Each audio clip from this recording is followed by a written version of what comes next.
ओम नमः शिवाय। दोस्तों जय श्री राम, जय माता दी। स्वागत है आपका हमारे यूट्यूब चैनल मंत्र साधना ज्ञान में। दोस्तों आज हम जानकारी लेकर आए हैं कि हम कैसे पता करें, घर बैठे हम कैसे पता करें कि हमारे शरीर में, हमारे घर में नेगेटिविटी, गंदी ऊर्जा, भूत प्रेत बाधा या किया कराया हुआ तंत्र है। तो दोस्तों आइए आपको मात्र 1 मिनट में बताते हैं कि इसका हम पता कैसे करें। दोस्तों अगर आपको गंदे सपने आते हैं, आपके घर में लड़ाई झगड़े, स्वप्न में आपको औरत, बच्चे या गंदे स्वरूप में व्यक्ति दिखता हो, नग्न अवस्था में कोई भी दिखता हो, तो दोस्तों इसको गंदी शक्ति ही कहेंगे, इसको नेगेटिविटी ही कहेंगे। और यही जो होती हैं ये आपके घर में घरेलू कलेश और आपके घर में समस्याएं को बढ़ावा देते हैं और आपके मानसिक एवं शारीरिक स्थिति को स्थिर नहीं रहने देते हैं। आपके घर में बीमारियां बनाते हैं, आपके घर में लड़ाई झगड़ा कराते हैं, आपके घर में धन संपदा आदि की तंगी कराते हैं, आपके दिमाग को घुमा देते हैं ताकि आप धन अर्जन ना कर पाएँ। आपकी ज़िंदगी को कुल मिला के यह नरक बना देते हैं। चलिए, ये लक्षण हो गए कि आपके शरीर में या आपके ऊपर कोई गंदी शक्ति या नेगेटिविटी है, तो इसका हमने ऐसे पता करना है। अगर हमारे ऊपर किसी ने तंत्र क्रिया हो तो उसका हम कैसे पता करें। तो तंत्र क्रिया जो होती हैं वो बहुत ही गंदी क्रियाएँ होती हैं और बड़ी ही गंदी शक्तियों को जगा कर लोगों के ऊपर भेजा जाता है। और ज़्यादातर देखा गया है कि ये जो क्रियाएँ करने वाले लोग होते हैं ये बहुत गंदे होते हैं और बहुत गंदे गंदे कार्य करते हैं, जैसे कि नग्न अवस्था में पूजा करना, साधना करना और शमशान में जाके शमशानी क्रियाएँ करना, मुर्गा बकरा इत्यादि की बलि देना, शराब चढ़ाना इत्यादि इत्यादि कार्य ये लोग करते हैं। लेकिन इससे ये इन लोगों का उद्धार नहीं होता है। ये तो दूसरे की ज़िंदगी नर्क बनाते हैं और अपनी भी ज़िंदगी नर्क ही बना लेते हैं। चंद पैसों के लिए ये लोग ऐसे गंदे गंदे काम करते हैं और इसके बाद इनको बाद में प्रेत योनि ही मिलती है और ये लोग भटकते रहते हैं, सदियों सदियों तक ये भटकते हैं। तो वो खैर छोड़िए, वो भगवान जो जैसा करेगा भगवान उसको वैसा देता है और उसको वैसा ही फल मिलता है। तो अगर आपके ऊपर तंत्र क्रिया करी गई है तो करी हुई तंत्र क्रिया कई प्रकार की होती हैं। जैसे कि किसी को कोई पसंद आ गया है तो वो सम्मोहन कर देता है, आकर्षण कर देता है, ऐसी ऐसी तंत्र क्रियाएँ होती हैं। तो ज़्यादातर स्त्रियों के विषय में इन चीज़ों को देखा गया है कि ज़्यादातर पुरुष जो होते हैं स्त्रियों को देखकर आकर्षित होते हैं। अगर वो स्त्री नहीं उनके पास तो वो किसी न किसी के पास जाकर और ऐसी तंत्र क्रियाएँ करते हैं। तो इस वजह से भी जो तांत्रिक करने वाले होते हैं वो गंदी गंदी शक्तियों को भेज के और स्त्री के मन को उस व्यक्ति के प्रति आकर्षित करते हैं। और स्त्री ना चाहते हुए भी उस जो गंदी शक्ति है उसके कहने पर उस स्त्री के मन में जो है उस व्यक्ति के प्रति प्रेम उपजा देते हैं और ऐसी काफ़ी सारी घटनाएं देखने को मिलती हैं। तो और काफ़ी लोग ईर्ष्या द्वेष के कारण ये बढ़ क्यों रहा है, इसकी उन्नति क्यों हो रही है, इसकी प्रगति क्यों हो रही है, इसका सब अच्छा क्यों हो रहा है।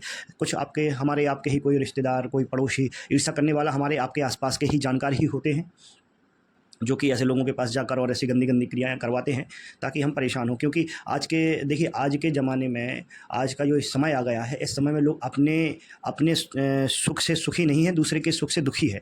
तो लोग जो है दूसरे को दुखी देखना चाहते हैं और दुखी देखने में ही उनकी संतुष्टि है। तो ऐसे गंदी मानसिकता के जो लोग होते हैं ऐसे गंदे गंदे काम कराते हैं और ऐसे गंदे कार्य करते हैं। तो इन चीज़ों को हमें पता करना है। अगर तो हम कैसे करें, आज हम इस विषय पे बात करने आए हैं। तो जैसे स्वप्न के माध्यम से आपको अगर यहाँ वहाँ की कोई चीज़ लग जाती है, आपके साथ में चलकर आ जाती है, तो आपको स्वप्न के माध्यम से ऐसी गंदी क्रियाएँ दिखती हैं, जैसे कि गंदगी का दिखना, लेटरिन, बाथरूम, बच्चा दिखना, नग्न अवस्था में औरत, स्त्री या पुरुष या कुछ ऐसी गंदी क्रियाएँ आपके साथ करना, तो ये गंदी क्रियाएँ होती रहती हैं। और अगर आपके ऊपर कोई तंत्र करता है तो आपको कई बार शमशान घाट दिखेंगे, शमशान में औरतें दिखेंगी, शमशान मुर्गे बकरे इत्यादि शमशान में जैसे कीलें या कोई गड़ंत करते हुए या कोई पुतला बनाते हुए या उस पर सुई चबा, ऐसे कुछ होते हैं जो गंदी गंदी चीज़ें आप पर आपको स्वप्न के माध्यम से दिखती हैं। तो ज़्यादातर अगर आपको तंत्र का पता करना है या गंदी चीज़ का पता करना है तो आप स्वप्न के माध्यम से पता कर सकते हैं और अपने स्वप्न पर ध्यान दीजिए। अगर आप स्वप्न पर ध्यान देते हैं तो आपको कहीं ना कहीं इस चीज़ का अनुभव होने लगेगा कि हाँ, ये चीज़ हमारे साथ गंदी चीज़ चल रही है और इसका हम इस प्रकार से उपाय कर सकते हैं। तो अभी तो आज हम बात करने आए हैं कि ये सब पता कैसे करें और बिना किसी क्रिया के आप पता कर सकते हैं। स्वप्न के माध्यम से ही आप पता कर सकते हैं। और अगर शरीर में आपकी कोई नेगेटिविटी नहीं है, आप पता चला कि आप पहले तो बहुत अच्छे थे लेकिन आपने जब घर बदला, आप एक स्थान से दूसरे स्थान पर पहुँचे तो आपके साथ अलग अलग घटनाएं घटने लगीं, आपके पास धन नहीं रुक रहा है, आपके पास शारीरिक समस्याएं बन रही हैं, आपके पास कई प्रकार की समस्याएं उत्पन्न होने लगती हैं। तो ऐसी अवस्थाओं में हम क्या करें।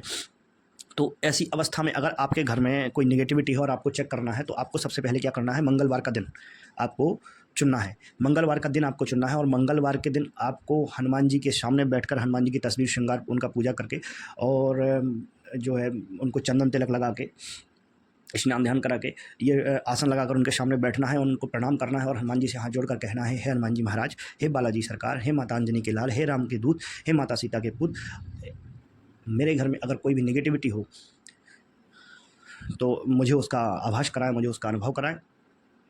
और ऐसा आपको कहकर आसन पर बैठ जाना है। अपने हाथ में 2 लौंग के जोड़ा जिसमें फूल हों, खंडित लौंग नहीं, जिसमें फूल हों लौंग में, वो लौंग के 2 लौंग के जोड़े, मतलब यानी 2 लौंग के जोड़े यानी 2 लौंग आपको इस हाथ में लेनी है और 2 लौंग आपको इस हाथ में लेनी है। दोनों हाथ में आपको 2 लौंग लेनी है, 4 लौंग ऐसे लेना है।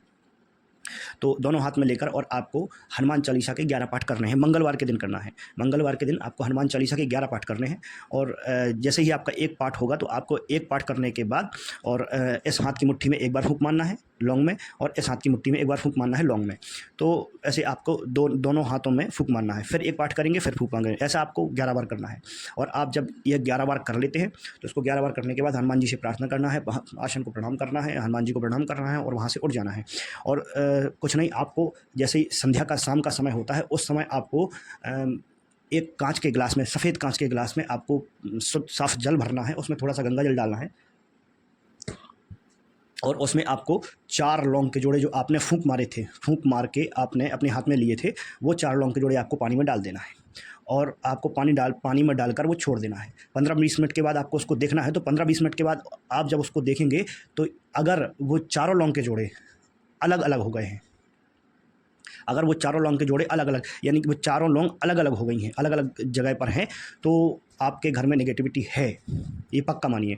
और अगर आपके घर में नेगेटिविटी नहीं है तो जो आपकी 4 लौंग थी वो 2 का जोड़ा बना लेंगी, वो एक दूसरे के साथ लौंग उसी पानी में जुड़ जाएंगी।